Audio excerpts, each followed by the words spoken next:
Hey everybody, Arnaldo here, broadcasting from Fidelio's Frequency. Welcome to my channel, and welcome to another video about record shopping. In my previous video, record shopping in London, you can check that out also on my channel, I mentioned that in the month of July I was traveling throughout Europe. I visited quite a few cities, and I did some extensive record shopping. So in this video, we'll be talking about another city that I visited towards the end of my trip.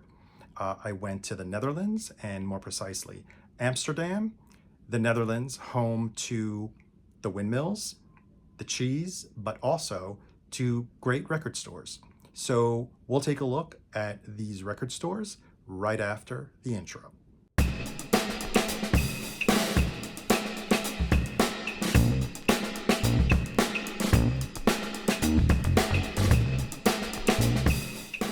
So I was in Amsterdam for quite a few days. I had decided not to do the city in a rush.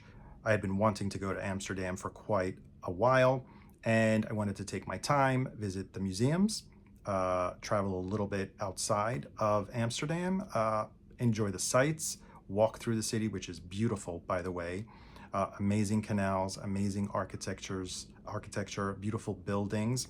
I totally recommend visiting Amsterdam. Filled with bikes, so just be careful when you're crossing the street. There are really no cars in Amsterdam proper, like the center of the city, because I believe there is a regulation that allows only cars until after, I think, 9 or 10 o'clock in the evening. So all day, the main method of transportation is the bicycle, along with the trams, but I didn't take any of those, and I decided just to enjoy the city by walking, and it's a totally walkable city. So after the first stop at a museum, one of my favorite during the visit, and that is the Rijksmuseum. I hope I pronounced it correctly, where I saw some amazing artwork, learned a lot about Amsterdam and about the Netherlands, the culture, their colonialism, which was quite eye-opening for me. And after the museum, quick rest stop for some lunch, headed towards the first record store that was on my list. But about that store, we'll talk about that in a little bit. On the way there, I stumbled across another record store that was not on my list. The name of this store is Second Life Music, and it was, let's just say, an interesting surprise. I was a little bit overwhelmed entering into the store, maybe not organized as I'm used to seeing record stores. It's laid out over 2 levels. They have secondhand records, CDs. I think they also had some equipment. And I had a hard time trying to find and navigate through all of the records that are there. And after about 15-20 minutes, I was about to give in until I remembered one of the things that I had made a mental note of and put on my list was to shop for one particular Dutch artist, to shop for her records or on vinyl. I love this singer. Her name is Matilde Santing. So I asked the owner, because I had no idea where to look for them, and I asked him if he had any records by this singer, and lo and behold, he pulled out 2 records. And I was thrilled because they're very inexpensive. The first one, they're both kind of related to one another. The first one is called Out of This Dream, and here she is, Matilde Santing. Can't beat a price of €3.50. So a little bit about Matilde Santing for those of you who don't know her. I highly recommend maybe sampling her on YouTube or on iTunes. Beautiful voice, pop, jazz. Her repertoire is, I want to say, somewhat varied, and she is almost a torch singer, maybe. Mainly she's a vocalist. She's known, yes, for some originals, which Rolf, I believe his name is Hermsen, composes for her, but also her interpretation of covers. She did, I believe, one album exclusively of Randy Newman songs.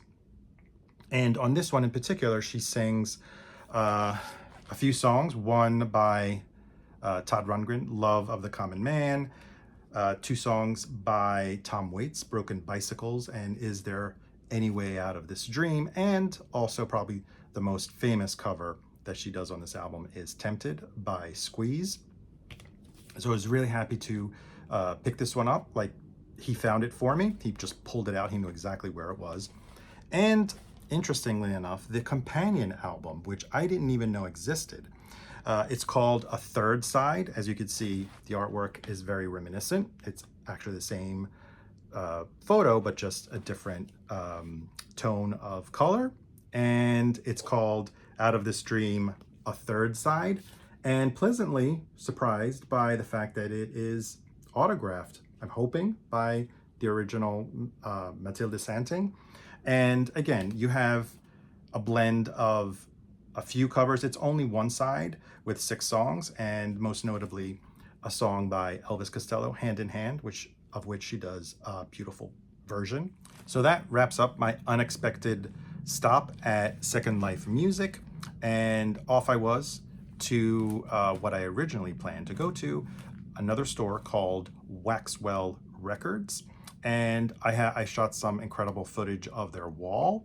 I think I may have done also some flip throughs. So let's cut to the footage of Waxwell Records, and then I will talk to you a little bit about them, and I'll show you what I picked up from Waxwell Records.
So as you probably saw, quite impressive wall of records at Waxwell.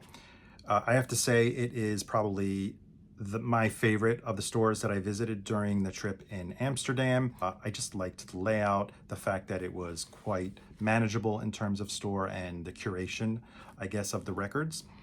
And let me show you now what I picked up at Waxwell. First up is a record that I don't normally come across here when I shop around in the US. So at the first time I see it, I had to pick it up. I'm a fan of the Beatles, as you probably know. Of course, Paul McCartney and Flaming Pie. Some people don't like this album. I happen to like it quite a bit. Steve Miller plays on quite a few of the tracks of Flaming Pie. Ringo Starr plays on a few of them. I believe also Jeff Lynne is on this album. And funny enough, this is a US copy. I've never come across it. So yeah, I'll just show you briefly the layout of the cover, and it was in excellent condition with nice inner sleeve, heavy cardstock, and yeah, this is overall a great find for me at a very, very good price. No judging. You know, I love pop music. I love the 80s. Of course, I love Wham. And The Final. This was their last album. A little bit of a collection of some extended mixes, but also a bunch of new tracks on here. My favorite one is I'm Your Man, of course, Where Did Your Heart Go, Battle Stations. And then there's a couple of 12-inch versions of Careless Whisper, Wham Rap, and a few others. But more importantly, UK copy, and this was near mint. It looked like no one ever played it. There's a lot of stuff in this record. Obviously geared towards, you know, the teenage audience, maybe female teenage audience. You have your insert with the two boys, George Michael, Andrew Ridgeley, but also chronicling the years, their look throughout the years, 1983, actually starting with 82, 83, 84. That was the year of Careless Whisper and the big hair for George Michael. And the final year, which was 1985. Like I said, fantastic condition of the records. And yeah, it was also a very good price. I also got a very good deal. The owner worked with me, offered up a discount considering I was buying one pricey record, namely the Paul McCartney, and another moderately priced, I guess fairly priced, Wham. So let me show you their bag. Even threw in some swag, tote bag, stickers. He also gave me a heads up on this, a little brochure that's in his store. I think other stores have it as well, but it is all the indie stores, vinyl, indie stores of Amsterdam, with the layout on the map and description of the various stores. He also circled some of the stores that he recommended checking out. So great experience. And Waxwell Records, highly recommend visiting the store if you happen to go to Amsterdam. On the following day, I decided to do some serious sightseeing, and I ventured outside of Amsterdam, took a little bus or a big bus out to the countryside, let's call it, and I visited the beautiful windmills. I believe the name of the town is, I am going to butcher the name, is Zaanse Schans, and quick stop at the windmills very early in the morning. Just amazing view walking by the windmills. Tried to take some footage and some great pictures. Then off to have some cheese. Went to a cheese factory, sampled, saw how they made it, and also how they made the very iconic clogs, the Dutch clogs, but ate a lot of cheese, sampled some cheese, bought some cheese, and then back to the city for the second half of the day, during which I only hit one store. It was a very good store, even though I only walked away with one record. It's called Rush Hour, and here are, I didn't bring, they didn't have any custom bags, so I grabbed these two stickers. And Rush Hour, nicely laid out. It had a blend of, I want to say, more lesser known genres. Yes, they had a section for pop and for rock, but they were a lot heavier on collectible, new and used African ambient, disco, drum and bass, electronic music. And they had also a section or a few bins of Japanese imports. And that's where I focus most of my attention to, because I don't come across that many stores that have Japanese imports. And I walked away with a classic. I have many copies of this record, and I haven't given this copy that I picked up at Rush Hour a thorough listen and compared it to my other copies, but it's the highest, biggest selling album of all time. Let's just say it was an impulse buy. I don't need another copy, but if you're not familiar with Japanese pressings, they're impeccable in terms of the quality of the vinyl and the reproduction of the album covers, of the artwork. I picked up Michael Jackson's Thriller, And I'll just let you briefly see how detailed. I don't know, you probably can't appreciate how nicely the artwork is presented, but it had the obi and beautiful heavy cardstock jacket. And what I love is not only do they have everything in Japanese, I'm assuming these are the lyrics and the credits, but check this out, a nice little booklet as an insert. So this is the front of the booklet. How cool is this, right? Show you the inside. This is the inner sleeve that was on all of the standard copies. And then again in Japanese, and an extra photo of Michael Jackson that I had never seen before. So that's pretty cool, right? Folds out, and then you have the full fold out of the artwork. So I was stoked when I saw this, and yeah, it was kind of like an impulse buy, but I figured what the hell, it wasn't too pricey, and I don't come across it very often, so I was happy to pick up the Japanese pressing of Michael Jackson's Thriller at rush hour. On day 4 is probably the day that I visited the most record stores, and the first one is the heavy hitter, probably the most important record store in Amsterdam. Interestingly enough, I showed you the brochure earlier. It's not even included on here because technically maybe it's not an indie. I still see it as an indie store, but it is so big and it carries so much stock that maybe they don't consider it an indie store. But of course, I made a stop, and here's the footage of the store because it's quite extensive, and I'm sure you'll enjoy watching the flip throughs as well as what's on their wall. I'm talking about either Concerto or Concerto. Not really sure how they pronounce it. I pronounce it Concerto, so cut to the footage.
Concerto, here is their bag. They are the largest record store that carries the largest stock of new records, new CDs, but also a very extensive stock of secondhand records. Probably they are maybe one of the largest, one of the most fully and better stocked record stores for secondhand as well as new records, new stock. Of course, they have all genres when it comes to new records, but also for secondhand. There was jazz, there was rock, quite extensive section for rock, pop, alternative, country, everything. I think it's across, it had multiple levels. They even had a downstairs, like a lower level of budget records, which I didn't spend too much time there because it's quite overwhelming. It takes a while to go through Concerto, and maybe a couple visits will probably be better at Concerto. But let me show you what I picked up. I've been wanting to get this record for quite some time. I always come across the US version, quite pricey always. And it originally was issued in the US first because it was, let's say, because their first album was not released in the US, the US released most of the first album, tacking on some additional tracks. I'm talking about The Cure's album called Boys Don't Cry. So originally it was a US only release. First was US only released. I happened to get this copy, which is a Dutch copy. Perfectly fine with this. I have an original of Three Imaginary Boys, so a lot of these tracks are already repeated. And yeah, so happy to pick this one up with the custom label as well.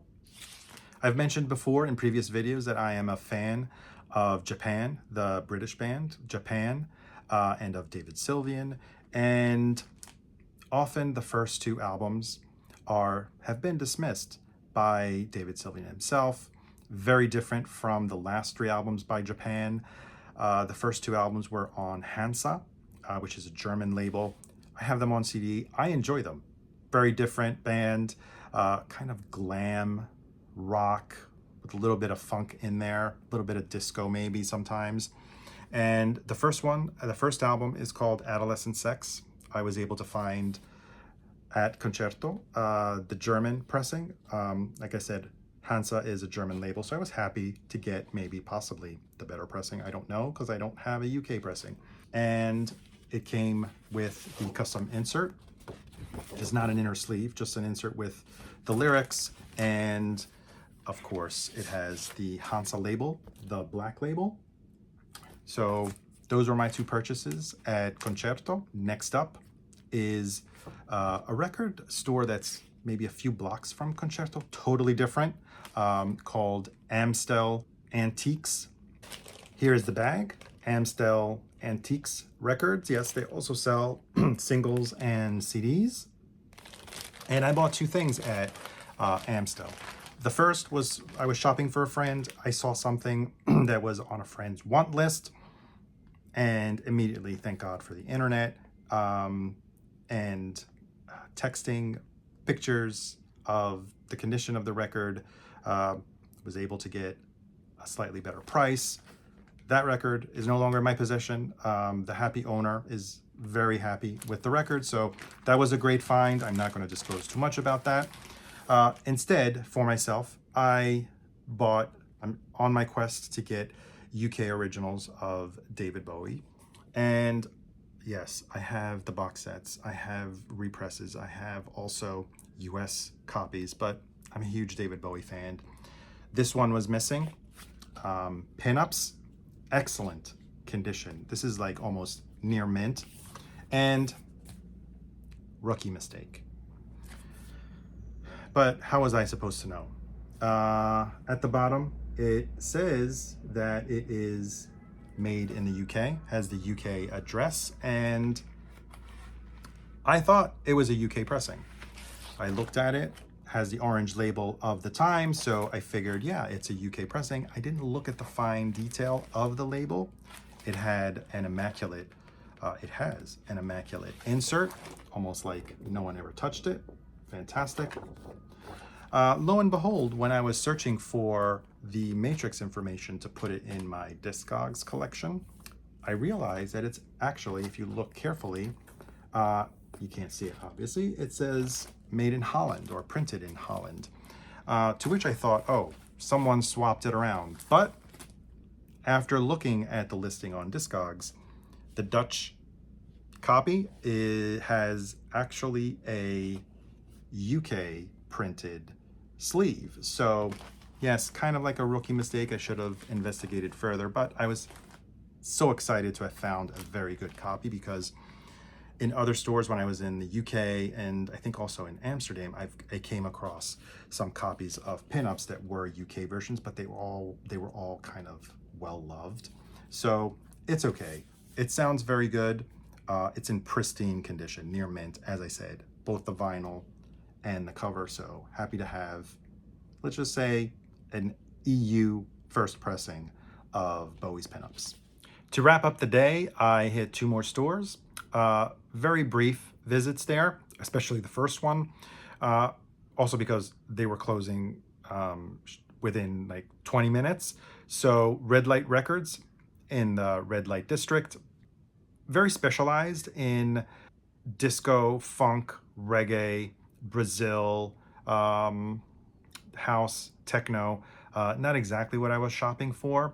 Also because I wanted to hit another record store before that one closed. So I made my way over to Record Friend LPs.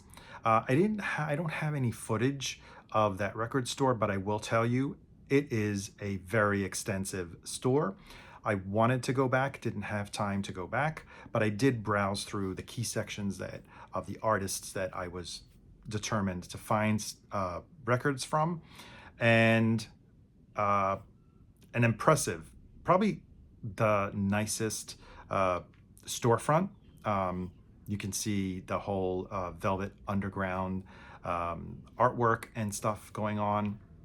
They have a quite specialized selection of records, high-priced records, some records that you normally don't see. I think that's where I saw In the Court of the Crimson King, an original UK copy. I think it was around €300.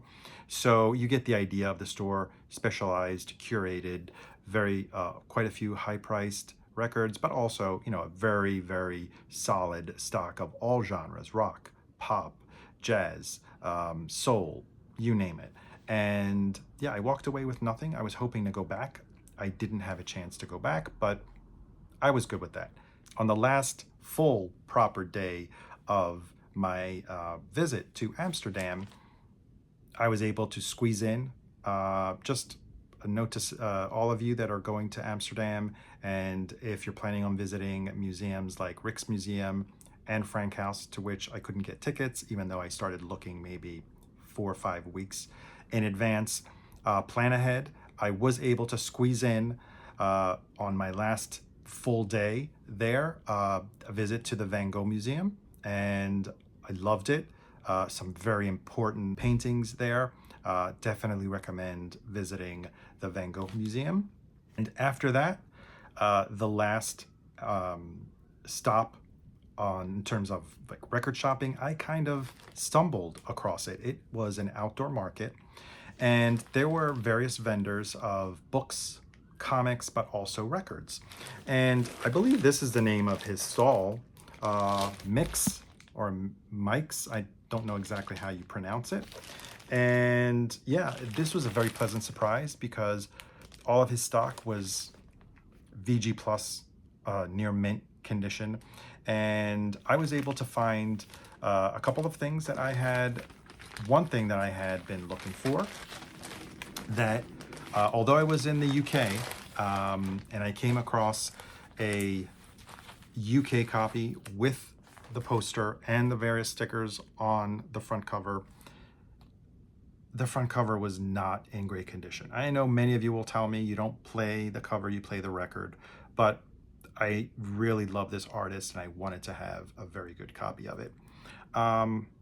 Talking about probably, I think this is the only album that I don't own on vinyl by The.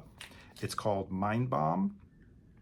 And this is the European pressing. So this copy in particular, no poster, but I'm okay with it because it was a great price. It's in almost near mint condition, both the record, the jacket. Let me show you the record.